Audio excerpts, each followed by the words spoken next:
This is Sneako. You might have seen him pop up in your YouTube recommendations recently. His controversial content is blowing up right now, causing his popularity to skyrocket, gaining him millions of new followers every month, and hundreds of millions of views across his multiple YouTube channels, TikTok accounts, and other social media pages. Sneako has also been involved in a lot of drama involving other YouTubers like KSI, Hamza, H3H3, and even MrBeast. And it seems like the big social media corporations are taking notice. Sneako was recently banned from Twitter, and his YouTube channel could be next. But has he actually done anything wrong? What is he saying that is so controversial? Are we starting to see a new world order where corporations deem what is socially and morally acceptable? Where having an opinion that doesn't align with the status quo results in your entire online identity being digitally erased? And how did Sneako go from an innocent 14-year-old kid making Call of Duty videos to being so controversial and having such divisive opinions that billion-dollar corporations want to silence him? The answer is complicated, but it's also kind of familiar. There are a lot of correlations between the rise of Sneako and the rise of another controversial figure, one that many call the most hated man on the internet. That man is Andrew Tate, and he plays a significant role in this story. Can you guess what it is?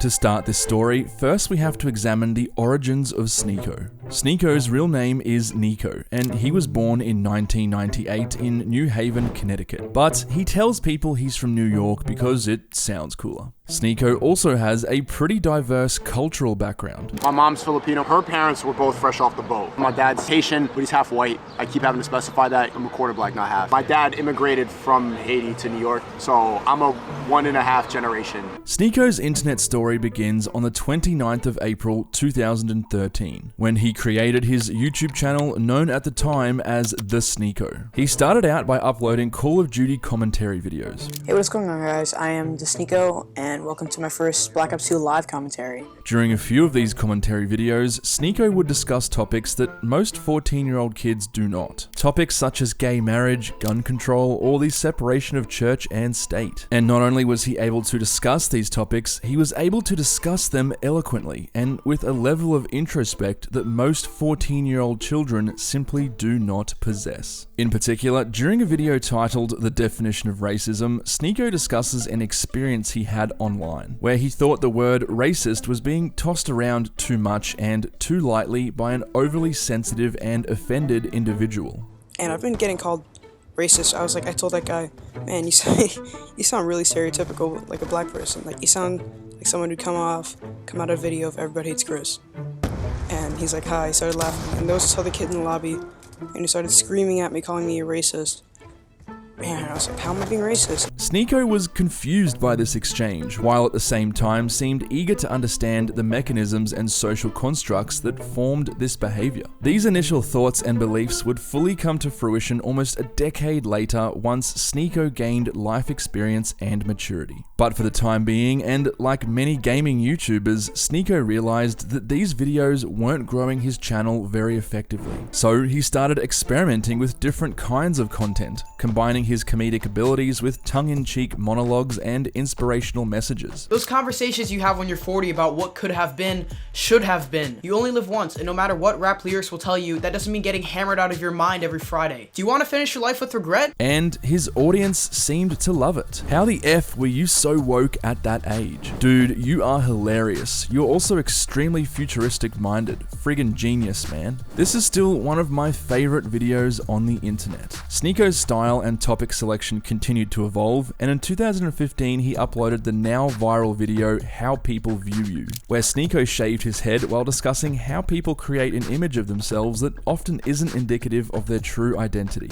Sneako would continue to upload content, but with reduced frequency, particularly in the period between 2016 and 2018. This reduction in uploads was likely due in part to Sneako turning 18 and starting his adult life and all the drinking, partying, and chasing chasing girls that comes with that. During this period, Sneako also worked briefly for none other than MrBeast. It turned out that in 2014, MrBeast was actually a fan and subscriber of Sneako's channel. I never miss an upload from Sneako. I don't really know how to explain it, but he pretty much uploads videos similar to Eddie the Chump, just they're really well put together and really well thought out. I don't really know how else to explain it, besides just telling you to go watch his videos. Fast forward 4 years to 2018, MrBeast invited Sneako to come and work for him. Sneako was involved in around 5 MrBeast videos, including the "I built a working car using only Legos" viral video.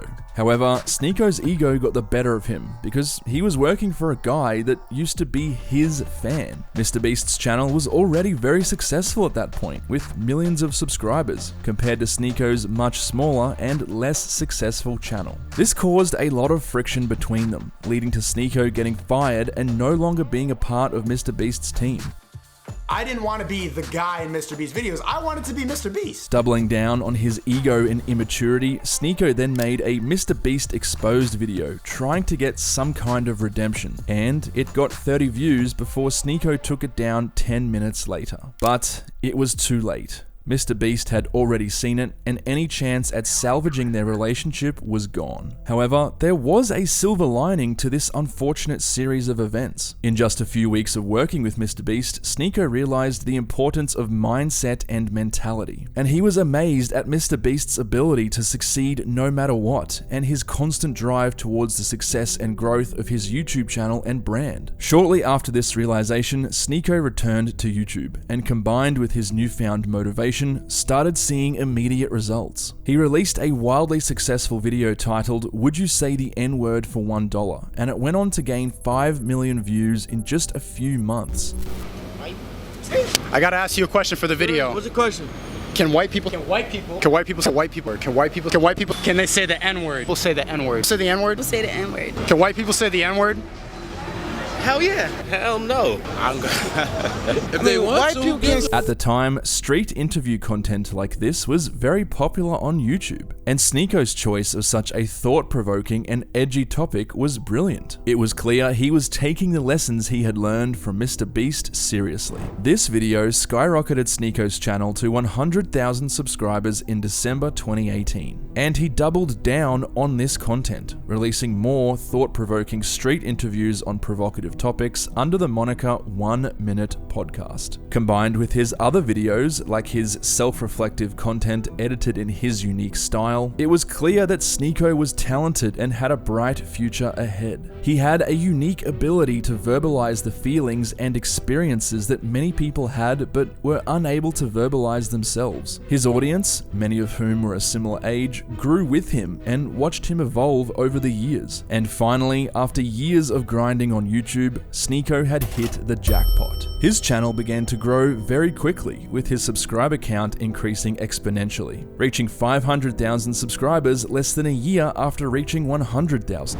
Sneako kept up with this content and even branched out, doing some modeling for Nike's website, and also dipped his toes into stand-up comedy, something he'd always wanted to do ever since he was a kid. After a few more years of growth, Sneako was now well established as a popular and talented YouTuber, with a large and loyal fan base and an almost 10-year legacy on the platform. However, at the beginning of 2022, everything changed. On the 22nd of January 2022, a YouTuber called Hasanabi uploaded a video reacting to one of Sneako's videos, called How to View Women. In this video, Sneako attempts to discover the ways in which men view women, and how women like to be viewed by men, which many view as a complex topic. It was a pretty light-hearted, tongue-in-cheek video which received overwhelmingly positive feedback from both genders. Hasanabi provided his own opinion on the video, calling Sneako an incel and also accusing his video of being a cheap ripoff of someone else's video style. I don't get it. Like, who is this for? Like, I just don't understand. I mean, I guess it's for like a bunch of incel dudes. Like, what? He's not cosplaying as an incel. He is an incel, by the way. But like, he went so far off the deep end of inceldom that like, he kind of recovered and started like recognizing how much of an incel he was, only to get more incel-like again. Sneako saw Hasanabi's video and reacted to it on his channel. And during this, Sneako realized something, There's a popular saying, if you can't beat 'em, join 'em. And thus, the next evolution of Sneako began. Shortly after this, Sneako began live streaming and reacting to content. Mostly controversial content like interviews with Generation Z leftists, or feminism, LGBTQ topics, or the subject of patriarchy, modern masculinity, and even red pill topics. Sneako knew this type of controversial reaction-based content was the current meta for YouTube growth, and the more controversial he was, the better. Weird. That's what I'm saying. That's why I said to Aiden, I said, be careful when you bring him in. But this guy fucking sucks, bro. How much I hate women? Because I do hate women, but it's like, let me just show y'all why. Let me show you why instead of say it all the time. What's one thing you wish men understood better about women? Catcalling, it's not appreciated. Of course she says that, but when you stop getting catcalled, well, am I ugly? They need it. Nothing in their heads but eyelashes. You're being brainwashed, yo. Yo, a lot of you need to wake up. Wake up! Come back to reality. Get off of TikTok. Get off of Instagram. You're so stupid. You are so stupid! In addition to appearing on controversial podcasts like Fresh and Fit, Sneako also adopted a more polarizing presentation style by ramping up his reactions and edgy humor during live streams. And it worked. Well, kind of. Some of his followers weren't a fan of the switch from thought-provoking and introspective monologues or the street interviews synonymous with the Sneako brand. I feel like I'm slowly watching Sneako turn into a villain. I used to think Sneako was so wise, but he just reminds me of someone who hates the world after a bad breakup. I hate that I have to say this, but I miss the old Sneako. At this point, we're watching a young man struggling with insecurity and finding his purpose. And if you look at Sneako's content from just a few months prior, and the stark contrast with his new content, you can start to understand why. From this, we iron our shirts and we inject lip filler, but does that really mean that we're more evolved than an ape? To this, We'll live for her forever. I don't give a, I'm never cheating. I'm a monogamous man. I'm getting married to her. She's expecting right now. She has my triplets. just a few weeks later. Now, many people accused Sneako of putting on a fake persona, claiming he wasn't acting like himself, had changed, went crazy, or was only covering edgy topics to make money. But if you look back at Sneako's past, you can start to see a distinct behavioral pattern synonymous with the new Sneako. From a young age, Sneako's dream job was to become a comedian. But now as a 15-year-old, my dream job is to be a comedian. And he expressed interest in controversial topics. In a video uploaded when he was 15, he discussed why he thought feminism was deeply hypocritical. He was also a frequent browser of the Red Pill subreddit when he was 17. So people are saying that I'm doing this red pill shit now. I used to read the Red Pill subreddit in high school when I was 17, like on a fucking daily basis. Every single day I used to read the Red Pill. I just didn't talk about it as much because it was like way more risky. But now it's like this space has opened up and I feel like I'm free to talk about it. In that same video, Sneako discusses the main motivation behind his shift in strategy. This is entertainment. This is all this is. I'm trying to spread truth through funny. I like to expose things. But the reason I got into this in the first place was because I wanted to be a comedian. I wanted to be a stand-up comedian and I was too nervous to get on stage. I did stand up for like a year and then COVID hit. And it makes no money, it's a waste of time. But ultimately, I started this to be funny. I was inspired by George Carlin, Bill Burr, Louis C.K. Those are the people that I idolized when I was like 12. Dave Chappelle. I'm like, I want to be able to say stuff that resonates with people and be funny. That's what I want to do. So At this point, Sneako's controversial transition to his current style starts to make sense. He didn't go crazy like many people suggested, he simply combined several key strategies from other people he had observed over the years to achieve greater success, like the mindset of MrBeast, seeking truth through comedy and the entertainment factor of comedians like Bill Burr, the reaction-based video strategies of streamers like Hasanabi, and, as we'll see shortly, he even incorporated a few strategies from none other than Andrew Tate. But getting back to around May 2022, Sneako was still in the early stages of his transition. Although this didn't stop him from getting into beef with other YouTubers. During a live stream in May, Sneako reacted to a video from the popular self-improvement and motivational YouTuber Hamza, mocking his accent, clothes, video content, and even his fans, many of which were also Sneako's fans. Hey, welcome back to another video. It's 5 AM and I just stretched in short shorts. Who has ever done that? Welcome back to a video.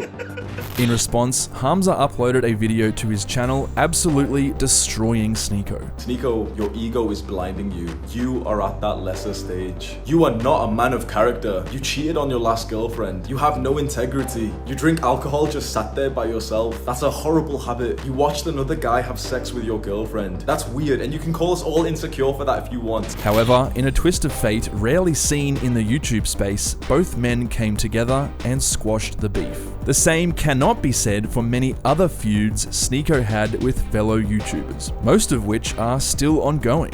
Notable examples include H3H3 and Hasanabi. It was obvious at this point that Sneako's transition to his more edgy and controversial content had put the crosshairs firmly on his head. This became crystal clear when Sneako released a video on Twitter in which he appeared to have a bruised and bloody face, claiming he had been beaten in a subway. It turned out that this was fake. Sneako had been filming a different video with someone else, and the bloody and bruised face was just makeup. Sneako hadn't even planned this prank either. It was a spur-of-the-moment thing. But the most shocking result of this prank was the sheer amount of hatred and calls for violence against him Sneako received on Twitter. People commenting on his post saying they hoped it was true, or it was the best news they'd heard all day, or even wishing it had been a bullet instead. This situation ended up being great content for Sneako. He was able to expose the hypocrisy of his haters while also showing how easy it was to manipulate and fool people on the internet. But despite all of this, Sneako's growth had not yet hit critical mass. He was missing one key ingredient, and that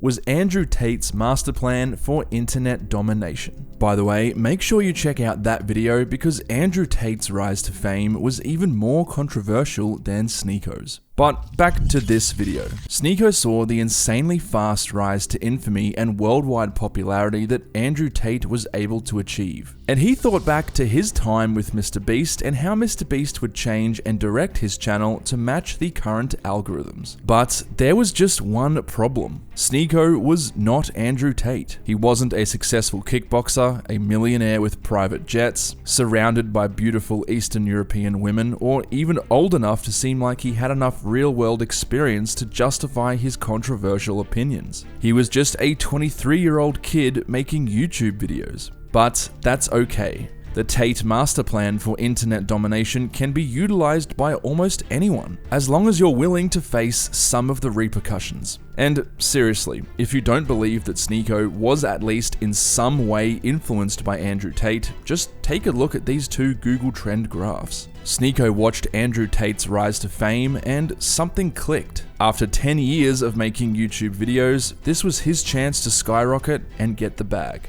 And he did.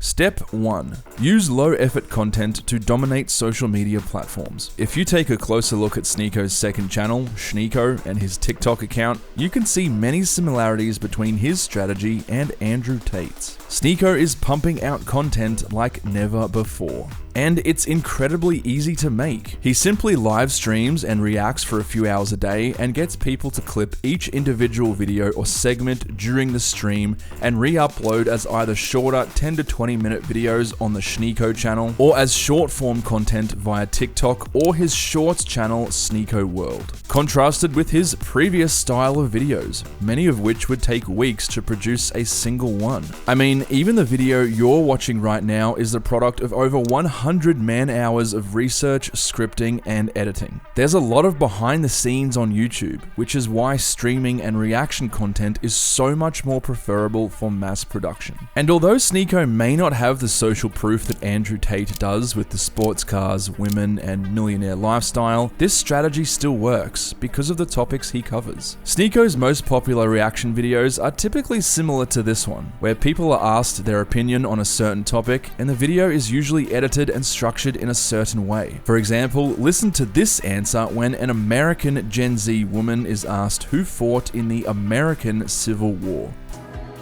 The Nazis versus Germany. Oh my god, that was literally... It gets dumber every day. Chad, go on my Discord and send me more dumb videos like this. She said the Nazis fought Germany in the United States Civil War. Bro, the level of dumb... In the journalism and communication field, this is called agenda setting. The agenda is sometimes for entertainment, but it's usually to prove a point, and to influence people's behavior and way of thinking on a mass scale. In this example, that Generation Z is stupid. In practice, most people interviewed in the process of making this video would have answered this question correctly, but that's not entertaining. So the editor sticks to a certain agenda and only includes the most relevant individuals and segments. And while this content is entertaining and often goes viral, viewers have to be careful to not take it as gospel. And even more importantly, Sneako should be careful to not let this type of content influence his opinions, as in the long run it may harm his credibility, but more on that later. Sneako was also able to achieve step 2, 3, and 4 of the master plan by taking advantage of the fact that social media platforms are majorly pushing short-form content right now, preferably controversial content to stir debate and engagement in the comment section. And just like Andrew Tate's Hustlers University, Sneako has his own online course called Creativity Kit, and his followers are encouraged to promote it in exchange for an affiliate percentage of course sales. His followers simply re-upload and spread his content and add an affiliate link to the description and bio. But perhaps the biggest and most important factor to Sneako's success was step 5. His viewers. 95% of his viewers are males, many of them young. And the young men and boys of the 21st century are troubled, confused, and many of them grew up in a fatherless household, leaving them without a father figure. I won't go into too much detail here, as I'll just be repeating what I said in my master plan video, so make sure you go and check that out for the full explanation and why a lot of other young men seem to agree with Sneako's opinions, for better or for worse. By implementing these strategies and appealing to his target audience, Sneako's growth began to exponentially explode. His second channel, Sneako, went from 150,000 subscribers in June 2022 to over 800,000 just 3 months later. Between his different YouTube channels, TikTok accounts, and all the re-uploads and reaction videos other creators made to his videos, Sneako's content was collectively viewed hundreds of millions of times. At this point, Sneako almost became a household name and even started beefing with KSI, a hugely popular YouTuber from the UK with millions of fans. Should I throw hands with KSI? KSI has been challenging to fight me, saying, no, come off it, mate. Let's go and spar. Let's get in the ring and spar, mate. Bro's just beefing everyone. Laugh my ass off. Alex Wasabi, Andrew Tate, Sneako, Jake Paul. Fucking Sneako, bro. Literally, he is the son of Andrew Tate. Cried when Andrew Tate was upset. He's like, Daddy, are you upset? Oh my God, did KSI upset you? Oh, Daddy Tate. Sneako had called out KSI for wanting Andrew Tate banned, saying it was hypocritical because KSI had also come close to being cancelled earlier in his career. Sneako also claimed KSI was being a negative influence on young men due to featuring OnlyFans adult film stars in Sidemen videos. This situation was strange for Sneako because he had grown up watching and being a big fan of KSI. Who are you idolizing at that age? KSI, and now he wants to fight me. Deadass. That's what I actually, yo, editor, put the selfie up right here. Back when I was 13, 14, I went to a gaming convention and I met KSI when he was drunk as fuck at a bar, and I took a selfie with him. Now he's on Twitter saying, "Fight me, it's my background." Many other people also deemed Sneako's opinions and behavior as misogynistic, inappropriate, or damaging to society, with one YouTuber even publicly calling for Sneako to be banned from the YouTube platform, claiming that Sneako had violated YouTube's terms of service while also instructing people on how to get Sneako banned. Ironically, however, this YouTuber was also violating YouTube's terms of service by instructing people to report Sneako's channels. The comment section was fairly predictable and inadvertently sums up why Sneako has been so successful, with half of the comments calling for Sneako to be banned and the other half saying he shouldn't be. Imagine being so sensitive that you need to try and abuse a system to remove someone off a platform for simply disliking the things he has to say. I don't think jokes, arguably in poor taste, are against terms of service. He never said explicitly, "This is what I do" to Chad. How are you going to sit here and talk about mass flagging someone's channel? That's basically sending hate to his channel, and you should get banned for that too. Coincidentally, Sneako had already received several strikes on his main YouTube channel before this, and shortly after, his Twitter account was banned. Sneako claimed the reason for the ban was that Twitter didn't like something he had tweeted. I got banned on Twitter for saying I challenged Lasanabi to a fight, and I said, "I'm gonna break your face." And that's like violent conduct. But I thought that UFC fighters talk about that all the time. So, with such a controversial rise and with him already being banned from Twitter, what does the future hold for Sneako? Will his haters succeed in deplatforming him and silencing his opinions? What happened to freedom of speech? Well, unfortunately for Sneako, freedom of speech is an illusion on many social media platforms. Unlike the First Amendment of the Constitution of the United States, it is the social media corporations who decide what you can and cannot say via their terms of service, which you agree to when creating an account. And if you anger enough people and disrupt the status quo, you'll be removed from whatever platform you're on to ensure your behavior does not damage the reputation or share price of that corporation. If Sneako continues on his current path, it's likely he will lose his other social media platforms. But perhaps the biggest risk to Sneako is simply his lack of life experience and maturity. Despite the high levels of eloquence and introspection he displayed from a young age, Sneako is still only 23 years old and has a lot to learn.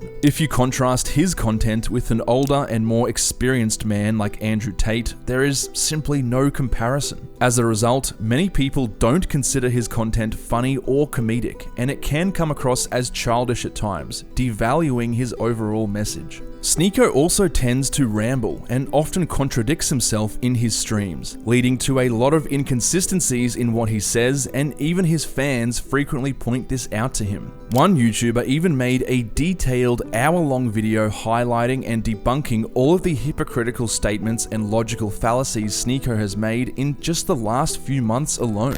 You criticized KSI because he had OnlyFans models on his show, and you think OnlyFans is destroying society. But I think that's messed up. I think it's messed up to promote prawn and OnlyFans to kids. Yet you have praised Andrew Tate for profiting off of OnlyFans models. We were making $2 million a year, $2.5 million a year. Internet pimps, because they realize the game. Yeah, I really want to do this. Chat, W or L if I become an internet pimp. I feel like I could manage these OnlyFans girls. But I think that's messed up. I think it's messed up to promote prawn and OnlyFans to kids. In addition, Sneako will often lash out when criticized and use emotion and petty insults instead of logic or simply calmly debating or debunking. For example, during his Smash or Pass video, a woman rated Sneako as a 4 out of 10. And instead of simply accepting it and moving on, he spends a minute and a half insulting her physical appearance. She laughed? 4? You look like you could open a window with that chin. You look like you could open up a bank vault by thick forehead. If you one headbutt, I'm out. Look at that. Looking like handsome Squidward. Squash looking forehead. Your head looks like a piece of squash. This is this is your head shape. Calling me a 4. If Sneako continues this behavior and refuses to evolve, like he has successfully done several times in the past, his audience may lose interest. One thing is for certain though, Sneako is a polarizing figure, and his future will be very interesting.